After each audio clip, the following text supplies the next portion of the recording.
Dedim, bir insan təsəvvür edin ki, uşaqlar, onun təvazökarlıq etmək şansı yoxdur. Niyə ata? Çünki onun heç nə yoxdur. İnsanı insan yapan, aliliyə doğru aparan budur ki, stimullar, reaksiya arasında fasilə olsun.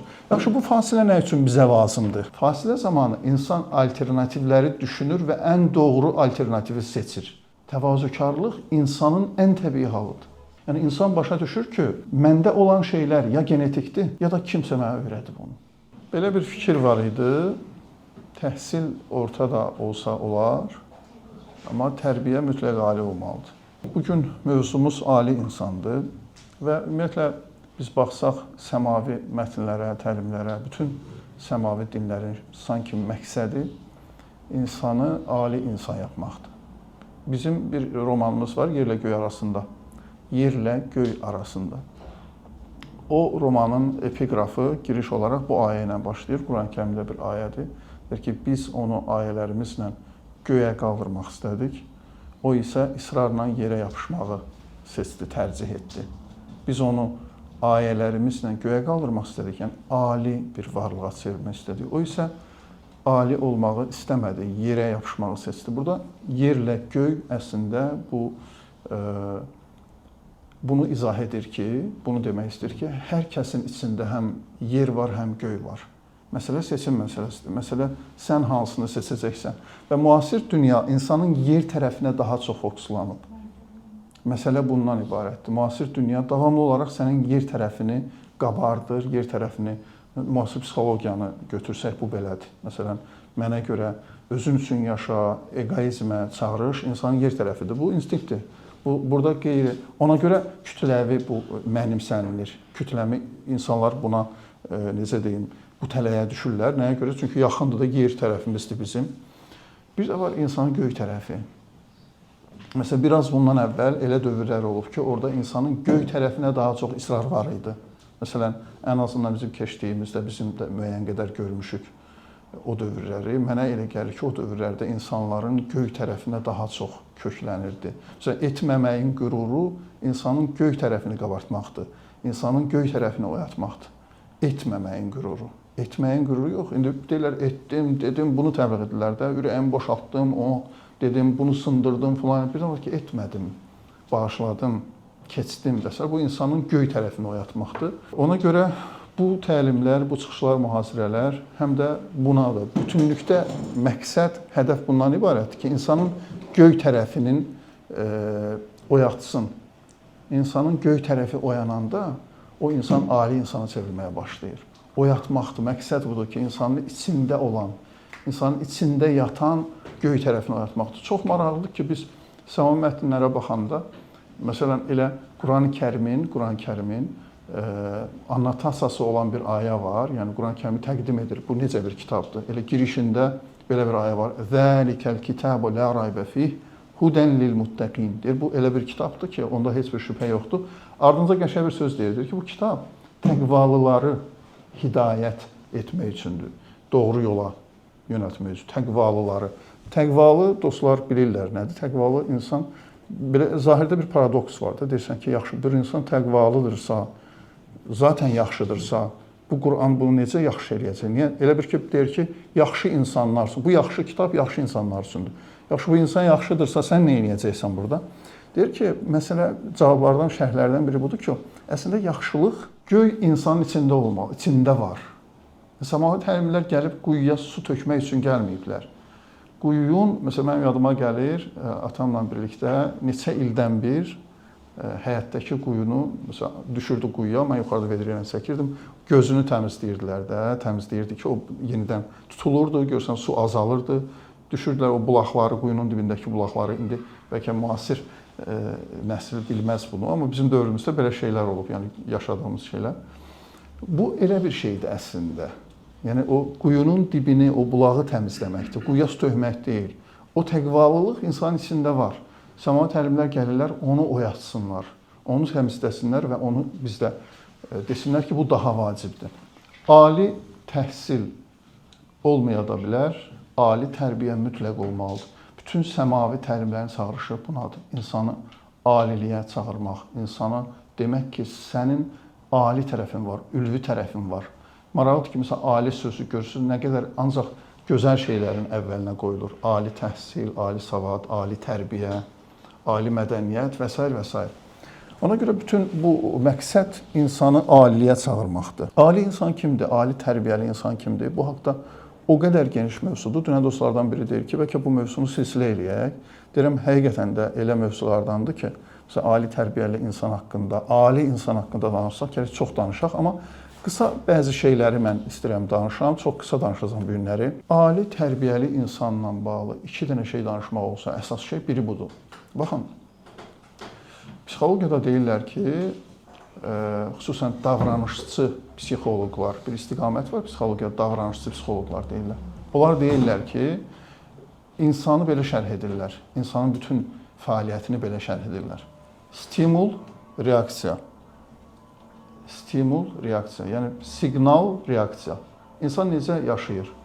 Stimul gəlir, mən bunu etməliyəm və dərhal durur, o stimula reaksiya verir. İnsanın fəaliyyəti belə baş tutur. Stimul, reaksiya, o multikdən izləyirdi, Volkswagen, stimul, reaksiya belə baş verir. Yəni, məsələn, tutalım, indi mən istəyirəm danışmaq, stimul gəldi, siqnal gəldi bundan bağlı və mən bu siqnala reaksiya verirəm və danışıram. Birdən stimul gəlir ki, sən durmalısan, çıxmalısan çölə və dururam, çıxıram çölə. Məsələn, birdən kimsə əyləşmişsiniz orada, stimul gəlir ki, filan yerin qaşımalısan. Dərhal başlayır, reaksiya verir və oranı qaşıyır. Nə bilim, bura dönməlisən. Stimul, reaksiya, insan bundan ibarətdir. Ali insan kimdir? Bu adi insandır. Deyirlər ki, ali insan əlifbası budur, baxın. Ali insanda stimulla reaksiya arasında fasilə var. Adi insanda stimulla reaksiya arasında fasilə yoxdur. Stimul, reaksiya. Durub getmək istəyirəm, durdu, getdi. Qışqırmalıyam, qışqırdı. Uzanmalıyam, uzandım. Yeməliyəm, yedim və s. və s. da siz götürün. Amma ali insan əlifbası buradan başlayır. Yəni, aliliyə gedən yol. Ali tərbiyə buradan başlayır. İnsanda stimulla reaksiya arasında fasilə yaranır. Yəni, stimul gələn kimi ona reaksiya vermir. Bu instinkti, bu digər canlılarda da var da, digər canlılar da belə yaşayır. Stimul, reaksiya. Amma insanı insan yapan, aliliyə doğru aparan budur ki, stimulla reaksiya arasında fasilə olsun. Yaxşı, bu fasilə nə üçün bizə lazımdır? Bu fasilə bizə nə üçün lazımdır? Cavab, alternativləri düşünmək üçün. Doğru alternativləri tapmaq üçün. Baxın, siz istənilən bir hərəkət düşünün. Tutalım, məsəl üçün, bir nəfər sizi təhqir elədi. Bu təhqir, insan təhqir olunan kimi bir stimul gəlir ki, stimul budur, sən də cavab verməlisən də. Yəni, cavab verməlisən və təhqir etməlisən. Səni təhqir elədi, cavab verməlisən. Əgər stimulla reaksiyanın arasında fasilə olmursa, orada dərhal, yəni bir dənə biz instinktiv olaraq elə bilirik ki, bir stimulun mütləq yalnız və yalnız bir dənə reaksiyası var. Bir nəfər məni vurdusa, mən də onu vurmalıyam. Bir nəfər məni təhqir elədi, mən də onu təhqir eləməliyəm. Bizə elə gəlir ki, qədim beyin olaraq insan, qeyri-mədəni insan, hələ mədəniləşməmiş insanda istənilən stimulun yalnız bir reaksiyası var. Amma fasilə zamanı insan alternativlər haqqında düşünür. Biz məsələn bunu uşaqlarla bağlı Günel danışdı, övladdan, gələcəkdən və uşaq tərbiyəsindən də bağlı bu çox tövsiyə olunur. Məsələn, uşaq gəlib məktəbdə dava edib kimdənsə, kimsə onu vurub, o da qayıdıb onu vurub. Kimsə onu təhqir edib, o da onu təhqir edib. Tövsiyə olunan budur ki, uşağa deyirsən ki, tamam, çox gözəl, indi olub da bu heç. Başqa nə etmək olardı ki, alternativləri düşünsün? Yəni, bunun cavabı elə buydumu ki, səni vurdu, sən də qayıtdın, vurdun. Başqa alternativlər var idi mi? Başqa nə etmək olardı? Məsələn, uşaq gəlir ki, ata o filan elədi, mən də elədim də. Deyirsən, tamam, bu keçdi. Amma başqa alternativləri gəl düşünək. Var idi ümumiyyətlə bu alternativlər. Bu alternativlər haqqında düşünmək. Fasilə zamanı insan alternativləri düşünür və ən doğru alternativi seçir. Mədəni insan budur. Bir insan gəldi, sizi məsələn çimdiklədi. Nə bilim, bir insan gəldi, sizi vurdu, sizi təhqir elədi. Burada 5-6 dənə alternativlər var cavab vermək üçün, reaksiya alternativləri. Mədəni insan kimdir, ali insan kimdir? Bu alternativlərin içindən ən doğrusunu seçən, ən uyğununu, ən adekvatını seçəndir. Yəni, buradan başlayır. Bu, kimsə deyə bilər ki, əlifbadır, işin əlifbası çox sadə bir şeydir. Hə, aliliyə gedən yol buradan başlayır. Ali tərbiyəli insanın həyatında mütləq self-monitoring deyirlər psixologiyada. Yəni, özünü kənardan müşahidə. Bu da əlifba söhbətlərdəndir. Ali tərbiyəli insanın özünü müşahidəsi olmalıdır. Kənardan özünü izləməsi olmalıdır. Kənardan özünü izləməlidir. Xüsusən indiki dövrdə bu çox rahatdır da.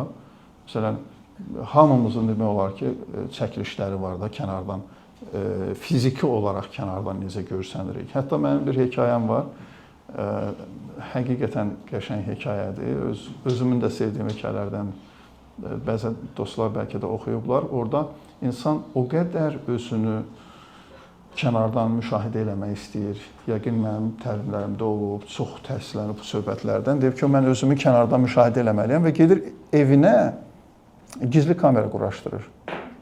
Siz düşünürsünüz, özdə hekayə belə başlayır. Deyir ki, çoxları bunu bilsəydi, dostları bilsəydi, hərə bir şey fikirləşəcəkdi ki, bu adam öz evinə niyə gizli kamera quraşdırsın? Yəqin nədənsə şübhələnir, kimsə evdə nəsə baş verir falan. Hərə bir versiya deyəcəkdi. Heç kimin deyir ağlına gəlməyəcək ki, bu adam sadəcə özünü kənardan müşahidə eləmək istəyir. Çox maraqlıdır ona ki, mən kənardan necə görsənirəm. Və evinə gizli kameranı quraşdırır. Amma problem var. Problem budur ki, o bilir ki, mən kamera quraşdırmışam. Evdə gizli kamera var, gör çox mədəniyəm. Çox mədəni aparıram özümü, çox tərbiyəliyəm, necə mehribandır hamı ilə, necə filandır. Bu problem olur. Sonra müəllif belə bir qəşəng texnika işlədir. Sonra deyir bir cümlə ilə yeni abzasdan hekayə belə davam edir. Bir gün adamın yadına düşdü ki, mən evə kamera quraşdırmışdım. Hansısa periodda unudub da, belə olur da, hansısa periodda artıq unuduruq kamera olduğunu və necə qaçır, kamera otağına geçsin, baxsın filan. Və orada baxanda dəhşətə gəlir. Orada başlayır ki, həyat yoldaşından sayılır ki, ay yazıq sən nətər dözmüsən bu adama da. Özünü kənardan müşahidə elədikcə, uşaqlarına yazığı gəlir, həyat yoldaşına yazığı gəlir. Yəni, özünü kənardan müşahidə, xüsusən indiki dövrdə insan, dediyim ki, imkanlar var özünü kənardan müşahidə eləmək üçün. Bu self-monitoring çox həddindən artıq vacib bir şeydir. Təkcə fiziki olaraq izləməkdən söhbət getmir də, ümumiyyətlə özünü izləmək, ümumiyyətlə özünə baxmaq, öz davranışlarına baxmaq. Quran-Kərimdə bir qəşəng ayə var, bəhs var, hətta deyərdim ki, bəhs var, maraqlı bir manifest kimidir. Fürqan surəsinin 63-cü ayəsinə baxarsınız, oradan başlayaraq kamil insanla bağlı 12 dənə əlamət qeyd edir. Yəni, kamil insanın manifesti də demək olar. Amma ola bilsin ki, xam mal kimidir Quranda, o xam mal kimidir də. Yəni, bəlkə də oxuyanda çox adam belə manifest kimi görməyə bilər. Amma yeri var ki, o ümumiyyətlə əlahiddə bir bəhs olsun bununla bağlı, bir kitab yazılsın. Quran-Kərimdə kamil insan. Və ibadur rahman belə başlayır. Rəhmanın bəndələri. Rəhman Allahın sifətlərindən biridir. Onun bəndələrinin vəsflərini verir 12 bənddə, 12 hissədən ibarətdir. Çox qəşəng bir bəhsdir. Yeri gəlmişkən burada bir qeydi vurum. Bəzən dostlar, kolleqalar olur ki, yazırlar mənə, bəzi söhbətlər eləyirik. Mənim təlimlərimdə Quran-Kərimə istinadım bir inanclının Quran-Kərimə istinadı deyil. Bir mütəxəssisin Quran-Kərimə istinadıdır. Mən necə ki, stoiklərə də istinad edirəm, Konfutsiyə də istinad edirəm, Sokrata istinad edirik, nə bilim, zaman-zaman görür də Epiktetdən tutmuş, nə bilim, Seneca, Mark Aureli və s. bu təlimimizdə də olacaq. Necə ki, qədim antropoloji bir mətindir də Quran-Kərim, insanşünaslıq var onun içində, sosiologiya var. Necə ki, digər kitablara istinad edirik, buna da o formada istinad edirik. Yəni, bu bir təbliğ kimi, filan kimi deyirsiniz, qədim bir mətindir. Niyə görə mənim Sokrata istinadım təəccüb doğurmur, heyrət doğurmur, heç kim demir ki, bu necə psixoloqdur, Sokrata istinad eləyir, nə bilim, bu Konfutsiyə istinad eləyir və s. Niyə görə Qurani-Kərimə istinad belə qəribə təəccüb doğurur? Bu, qətiyyən bir inanclı istinadı deyil. Bir qədim mətnə, antropoloji mətnə, o mətnə ki, orada insanla bağlı söhbətlər var, kamil insanla bağlı. Məsələn, Konfutsidə kamil insan nəcib insandır, tutalım. Nə bilim, stoyatçılar fəzilətli insan deyirlər, təsəvvüfdə kamil insan deyirlər və s. və s. Hərəsinin bir insanı var da və bu formada istinaddır. Və Bunu nəzərə alaraq ki, mən özüm də müsəlmanam, müsəlman cəmiyyətində yaşayıram. Mənim Quran-Kərimə istinad eləməyim çox həddən artıq təbii bir şeydir. Məsələn, siz mənim çıxışlarımda daha çox görsəydiniz ki, mən Konfutsiya məsələn istinad edirəm, yaxud nə bilim Upanişadlara istinad edirəm. Bəlkə deyərdiniz ki, bu Azərbaycanda müsəlman ola, əgər o sahə üzrə mütəxəssis deyiləmsə də, adam var ki, o sahə üzrə mütəxəssis, o başqa. Yəni, bunu bir dəfəlik anlamaq lazımdır ki, bu çox təbii bir şeydir. Çox normal, təbii bir şeydir və burada heç bir narahatçılıq yoxdur. Onları təbliğ edər kimi demirik, sadəcə bir stat kimi, müraciət kimi, istinad nöqtəsi kimi toxunuruq bəzi məsələlərə.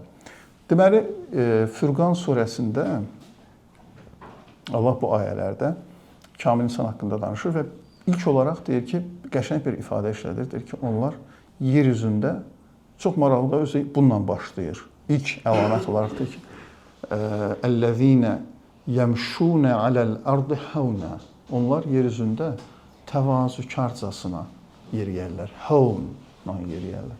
Onlar yer üzündə təvazökarcasına yeriyərlər. Məsələn, bu xam bir maldır da, bir kəlmədir. Bunun üzərində düşünmək, açmaq, dərindən düşünmək bundan bağlı ki, nə deməkdir? Ümumiyyətlə, necə yəni bu, niyə buna istinad edir? Niyə özdə ilk olaraq buna istinad edir? Bu çox vacib məsələdir. Bu self-monitoringa aid bir məsələdir. İnsan bir özünə, hətta fiziki olaraq yerişinə də baxmalıdır. Deyir ki, onlar yer üzündə təvazökarcasına yeriyərlər. Onlar təvazökardılar. Ali insan təvazökar insandır. Amma təvazökarlıq onun təbii halıdır. Təvazökarlıq insanın ən təbii halıdır.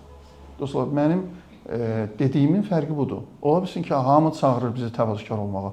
Amma mən incə bir fərqlə çağırıram sizi təvazökar olmağa ki, bu mənada ki, təvazökarlıq insanın ən təbii halıdır. İnsan elə təvazökar olmalıdır da. Görüşlərin birində demişdim, bir gün uşaqları evdə yığdım, oturdum. Hətta yadıma gəlir, onu deyəndə kövrəlmişdim. Dedim, bir insan təsəvvür edin ki, uşaqlar, onun təvazökarlıq etmək şansı yoxdur. Niyə ata? Çünki onun heç nə yoxdur. Təvazökarlıq biraz belə başa düşür də, insanın nəyisə var, amma təvazökarlıq edir. Amma mənə görə təvazökarlıq insanın ən təbii halıdır. Təkcə mənim yox, sizin də heç nəyiniz yoxdur. Mən bunu sübut eləyərəm ki, bizim heç nəyimiz yoxdur. Mark Avrelinin bir kitabı var, mən bir dəfə buna istinad eləmişdim. Özümə düşüncələr kitabı. Mark Avreli, Özümə düşüncələr, Azərbaycan dilində tərcümə olunub. Onun birinci fəsli, dostlar, təşəkkürnamədir. Birinci fəslində başdan ayağacan təşəkkür edir. Kimə? Mən özdə çox maraqlı bir trük işlədir müəllif, çox dəhşətdir. Məsələn, mən sadəliyi anamdan öyrənmişəm. Qənaəti atamdan öyrənmişəm. Filan şey filan. Bir nəyi kimdən öyrənəm, onlar yazır. Özdə maraqlıdır ki, mən heyf ki, bunun orijinalını tapıb baxa bilmədim. Orijinalda Mark Avreli özü necə deyib. Tərcüməçi belə tərcümə edir. Güman ki, elə belə deyib Mark Avreli özü də. Demir ki, mən anamdan sadəliyi öyrənmişəm. Deyir ki, anam mənə öyrədib sadəliyi. Mən öyrənmişəm, yox. Anam mənə, bunun çox ciddi fərqi var. Anam mənə, sadəliyi deyir, mənə anam öyrədib. Qənaəti mənə atam öyrədib. Bu çox maraqlı təvazökarlıqdır. Yəni, insan başa düşür ki, məndə olan şeylər ya genetikdir, ya da kimsə mənə öyrədib onu. Ya bunlar genetikdir, bəzi şeylər var ki, bizdə genetikdir. Allah bizi, o gün ustalardan biri qəşəng söz deyirdir, Allah bizi bu dünyaya əli yalın buraxmayıb. Bu çox qəşəng sözdür. Əli yalın buraxmayıb. Genetik olaraq bizdə bir şeylər olub. Ya genetikdir, ya da ki, onları bizə kimsə öyrədib. Hər şeyi bizə kimsə öyrədib. Yəni, dərindən baxanda, ali insan sadəliyi... Bəli, mən var da.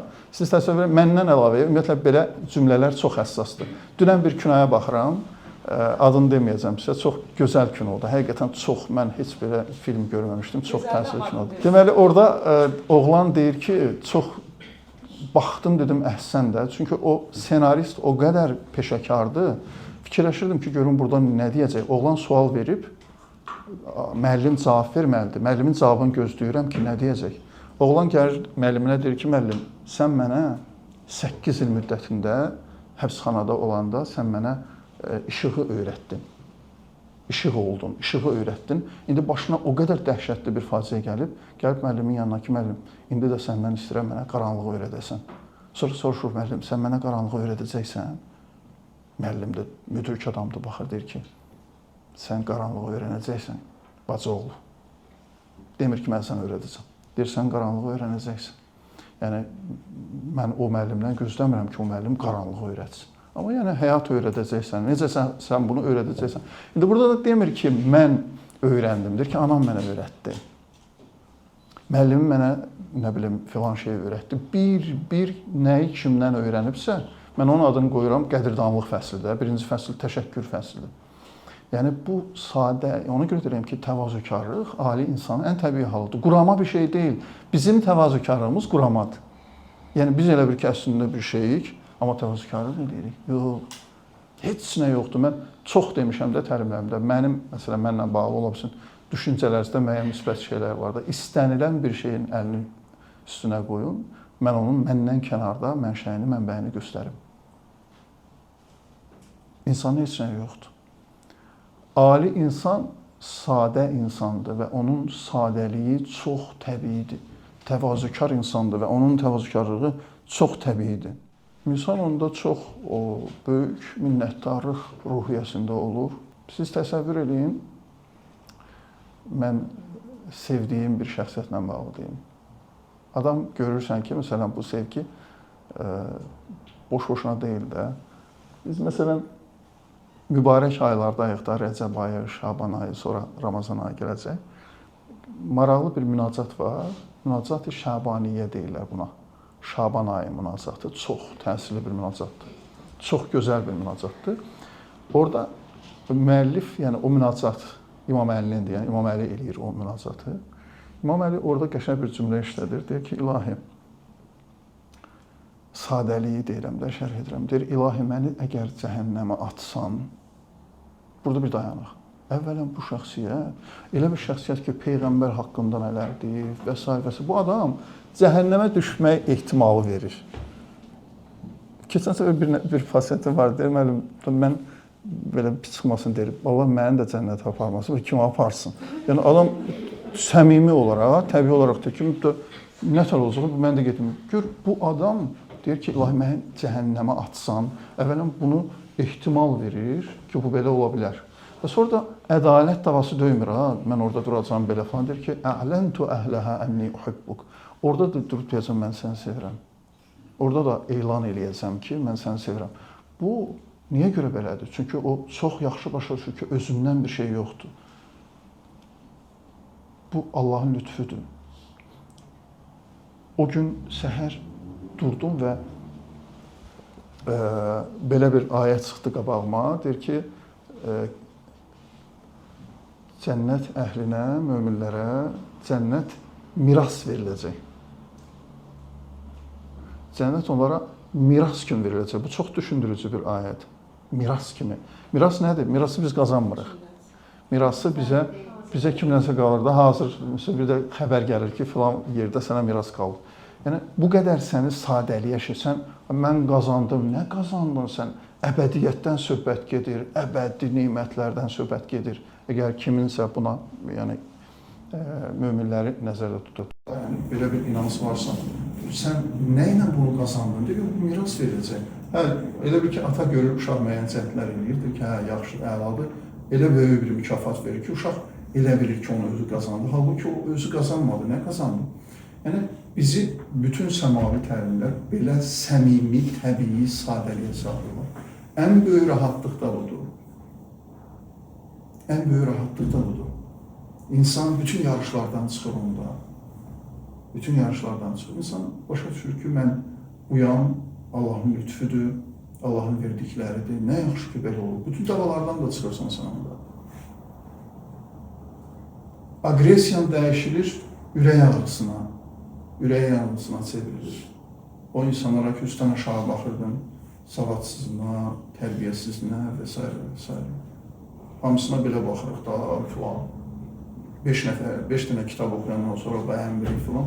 Deyirsən ki, ilahi, ürəyin ağrıyır da, yəni onun olmuyor. O görmüyor, onun bu dostları olmuyor, onun bu valideynləri olmuyor. Mənim olub, və nəticədə yol olmuşam. Ali insan sadə insandır. Deməli, neçə müddət bundan əvvəl dostlar dəvət eləmişdilər. Avropa-Azərbaycan məktəbində bir Türkiyəli bir qoca gəlmişdi, bioloq gəlmişdi. Ali Dəmirsoy, bəlkə dostlardan kimsə iştirak edir bu tədbirdə.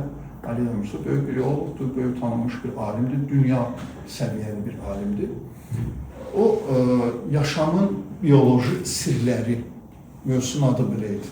Yaşamın bioloji sirləri. Orada nədən danışırdı Ali Dəmirsoy müəllim? Deyirdi ki, tullantıların ekologiyaya təsiri, pis təsirindən danışırdı. Yəni, məsələn, paltar da alırıq, geyindiririk, bunların aqibəti nə olur, biz atırıq, bunlar hara gedir, bu tullantı deyir, bu ekologiyanı dəhşət bərbad edir, bu istehlak çoxalıb deyə, niyə deyir, ekoloji parazlıq pozulur, niyə vəziyyət olur? Çünki istehlak çoxalıb, qədimdə insanlar belə deyildi falan. Bütün bunlardan danışır. Məsələn, tutalım, Bakı-Gəncə qatarı, məsəl üçün. Orada statistika verir ki, Bakıdan Gəncəyə gələnə qədər insanlar nə qədər o tulantı materiallar çıxır da, zibil çıxır və onlar hara atılır falan. Bütün bunlardan danışır. Çox maraqlı tədbirdir, amma bir cümlə işlətdi. Mən özümdən asılı olmadı, yəni çox təsirləndim. Yəni, bütün təlim bir yana, o cümlə bir yana, mən özümdən asılı olmadı, alışladım, zal da alışladı. O cümlə bu idi. Müəllim danışdı, bütün bunları danışır, eşqlə danışır, sonra dedi ki, dostlar, güclə də danışırdı, belə yaşlı kişidir. Dedi, ayağındakı ayaqqabını göstərdi, dedi, dostlar, bu ayaqqabını mən 12 illik geyirəm. Bu ayaqqabını mən 12 illik geyirəm. Bu mənə çox təsirlədi ki, insan bir şeydən danışır, insanları buna çağırır filan. Özü də bazarlığı budur da, ali insanın bir əlaməti də budur ki, ali tərbiyəli insanın bir əlaməti də o azaddır, o müstəqildir. Baxın, bizim müasir insan evi yıxan şeylərdən biri budur. Deyirsən, belə-belə deyirəm, bir mənlə nə olacaq?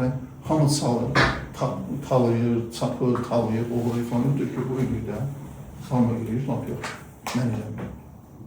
Müəllim deyir ki, mən bunu başa düşəndən, bu bəhsləri, mən 12 ildir bu ayaqqabını deyirəm. Məsəl üçün. Bu da mənim etdiyimdir də. Burada çoxumuz təliyə düşürük. Baxın, ali insan çoxluğa istinad eləmir, doğruya istinad edir. Çoxluq bunu yox. Doğru olan nədir? Doğru olan budursa, mən bu yoldan gedəcəm. Bax, bunun fərqinə varmaq. Ali tərbiyə budur, bu qalıcıdır, bu qalandır. Müasir dünya hamımızın başı belə şeylərdən ağladır. Hamı bunu eləyir, bilmənlə nə olacaq? Evin içində olur da, tez-tez olan beyində qəribə suallar. İsrafçılıqla bağlı. Məsələn, mən bir də yazmışdım ki, kimlərsə acından ölür, sən öz payınla doymursan deyə. Kimlərsə acından ölür, sən öz payınla doymursan deyə. Adam evin içində bir də fikirləşir ki, mən indi bütün dünya hamı belə, israfçılıq, mən də eləmədim. Bununla dünya düzələcək. Sənin dünyanla nə işin var? Sənin insanlarla nə işin var? Doğru nədir? Sən onu yapmalısan. Ali insanlıq budur. Ali insanlığa çağırış budur. Səmavi təlimlər belə şeyləri çağırır. Ona görə insanlara həmişə qəribə gəlir. Ona görə bəzən bizim çağırışlarımız da, söhbətlərimizdə olsun, kimlərəsə qəribə gələ bilər. Amma bu fərqindəlik olmalıdır. Mənim heç kimlə işim yoxdur. Səhər yazmışdım. Pis insanlar səni doğru yolundan vaz keçirməməlidir. Əyrilər səni doğru yolundan. Sən deməlisən ki, bir dəyərli ustadın sözüdür. Deyirdi, mən belə olanda, deyirəm, onlar belə olmalıdır, mən də belə olmalıyım. Onlar belə olmalıdır, mən də belə olmalıyım. Mənim nə işim var, mən onlara niyə qatılmalıyım? Doğru olan nədir? Ali insanlıq budur. Doğru bilir və o azaddır. Mənən azad insandır.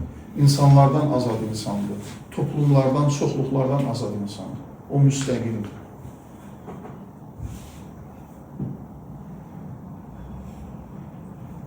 Yerlə göy arasında romanın da adı qəsdən bu. Yerlə göy arasında, insan yerlə göy arasındadır. Ya yeri seçəcəyik, ya göyü seçəcəyik. Yerlə göy arasında çarpışmalıdır insan. Ömür boyu belədir. Bəzən yerə yenilir, yerin tərəfinə keçir, bəzən yenidən qalxır. Tövbə nədir? İnsanın yenidən göyə baxmasıdır. İnsanın yenidən göyə baxmasıdır. Mən elə deyəsən o romanda yazmışdım ki, yerlə göyün arasındakı fərq budur ki, göyə baxmaq, göyə yönəlmək, həm də yerin cazibə qüvvəsi ilə çarpışmaqdır. Çətinliyi buradadır. Yerə insan daha çox meyillidir.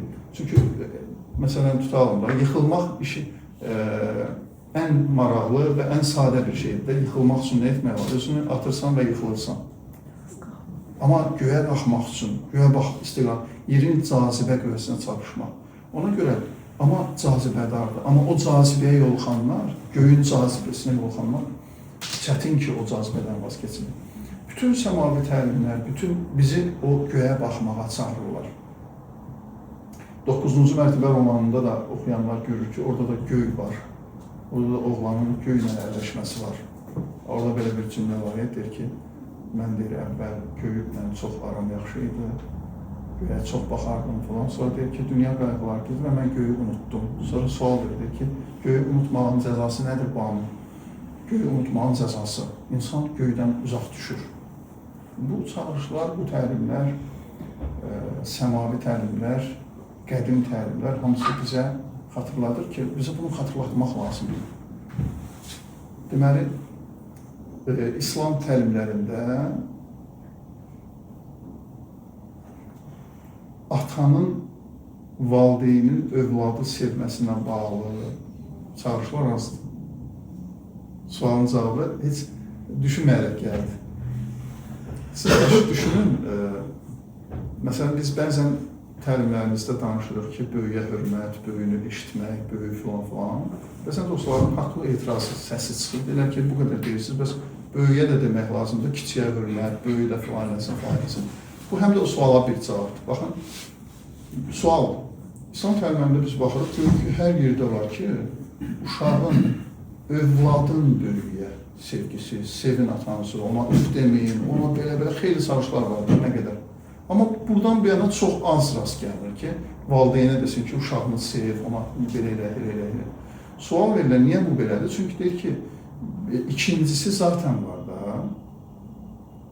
İkincisi zaten var. Yəni, valideyn övladını sevir də, ona çox da çağırışa ehtiyac yoxdur.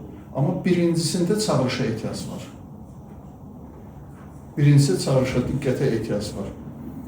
İndi ola bilsin müəyyən dövrlərdə balans pozulur, o çağırışlara da daha çox ehtiyac olur. Amma ümumi götürəndə belədir də. Yəni, bunu nəyə görə deyirəm? Yer məlumdur da, yerə çağırmaq mı lazımdır insanları? Biraz bıraxırsan girdədirlər də, insanları göyə çağırmaq lazımdır. Göyü insanların yadına salmaq lazımdır. Müxtəlif variantla, müxtəlif sözlərlə göy var. Əzizim, göy var, göy qanunlarda var. Yorulmadan, navigator kimi də, navigator kimi evdə uşaqlarla, o gün dostlarla görüşmüşük, mənim deyirik, danışırıq falan. Amma eşitmirlər də, öz bildiklərindədirlər, övladlarımıza. Danışırıq, amma onlar öz bildiklərindədir. Öz istədikləri kimi yaşayırlar. Niyə danışmayaq dilində danışır? Onların qayıtmağa bir yeri olmalıdır. Olsun indi əməl eləmirlər, olsun belə eləyirlər, gedirlər, onların qayıtmağa bir yeri olmalıdır. Çox şeylər olur ki, biz sonradan xatırlayırıq. Anam belə deyərdi, babam belə deyərdi, babamın kitabxanası, orada babasıyla bağlı xatırələrdi ki, o vaxt heç başa düşmür bunları. Əzbərləyib sadəcə, baba o qədər göstərir, o qədər deyil. Uşaqların qayıtmağa bir yeri olmalı. Ona görə navigator kimi, sən yenə deyirsən. Deyirəm ki, valideynə deyirəm ki, sənin dediyin şeylər doğrudur, deyir ki, bəs olundur. Bu kifayətdir, mən doğru şeyə çağırırsansa, sən bundan yorulmamalısın. Bəli, incitmək lazım deyil, bezdirmək lazımdır, o heç. Amma sən doğru bildiyindən vaz keçməməlisən. Aliliyə çağırmaq, göyə çağırmaq lazımdır. Davamlı olaraq, xüsusən indiki dövrdə mütəmadi olaraq bu çağırışlar çoxalmalıdır. Çünki yerə çağırışlar başlayır. Yəni, bundan əvvəlki dövrlərdə insanlara bir seçim azadlığı vermişlərsə, göylə yeri seçməkdən, indi bu günləri elə deyil. İndi bütün sistem insanı yerə çağırır. Bu dövrdə çıxmalıdır elə insanlar ortaya ki, insanları göyə çağırsın, göyü xatırlatsın, göyün cazibəsini göstərsin. Amma bu bir nəzəri aksiologiya olmasın, həm də praktik bir şey olsun. Yəni, şəxsiyyətə çevrilmək. O gün dostlara da mən dedim, evdə tərbiyənin əsasını şəxsiyyət təşkil edir. Təbliğat yox, şəxsiyyət təşkil etməli. Sən yaşadığın, danışdığın dəyəri yaşamalısan və göstərməlisən ki, buna deyilən praktik aksiologiya. Aksiologiya nədir? Dəyər haqqında elmdir. Məsələn, bizim təlimlərimizin bir qismi elə aksiologiyadır. Biz deyir ki, nə dəyərdir, nə yaxşıdır, nə pisdir və s. Bir var, bunu biz nəzəri olaraq danışırıq. Bir də var ki, sən dürüst adamsan. var deyirsən ki, dürüstlük bir dəyərdir, məsəl üçün. Ali insanlıq bir dəyərdir, bir də ali insan olursan. Hə, bu şeylərə insanları çağırmaq lazımdır. Göyə insanları çağırmaq lazımdır, xüsusən indiki dövrdə. İlin yekun mövzusu olaraq da bunu danışmaq istədim. Çox daha qısa düşünmüşdüm, amma biraz uzun çəkdi. Ali insan kimdir? Ali insan, ali tərbiyəli insandır. Ali tərbiyə başlayır insanın self-monitoring dedik, özünü kənardan müşahidə eləməklə dedik, stimulun reaksiyasının arasında fasilə salmaqla, fasilə verməklə və ən doğru, adekvat, ən uyğun reaksiyanı seçməklə verir. Bu zamanla bu avtomatlaşır da, yəni həmişə bu düşünərək olmur. Zamanla insan belə insan olur artıq. Təmkinli insan deyirlər, filan kəs təmkinlidir. Bu yavaş-yavaş öyrənib, bu təmkini məşq edib. Və ali insan dedik, sadə insandır və ali insan dedik, azad insandır. Kim nə edir, onun şey yoxdur. O doğru bildiyini eləyir və doğru yolda gedir. Tək olsa da o doğru yolda getməyə davam edir. İmam Əli məşhur sözünlə fikrini yekunlaşdıran bir ki, mən elə bir yoldayam ki, məndən geri qalanlar mənə çatmağa, məni ötüb keçənlər məni gözləməyə məhkumdur. Bu dəhşət bir şeydir, həqiqətən. Bir, məni arxada qalanlar gəlib çatacaq, o heç. Məni ötüb gedənlər də məni gözləməyə məhkumdur. Təşəkkür edirəm, çox sağ olun.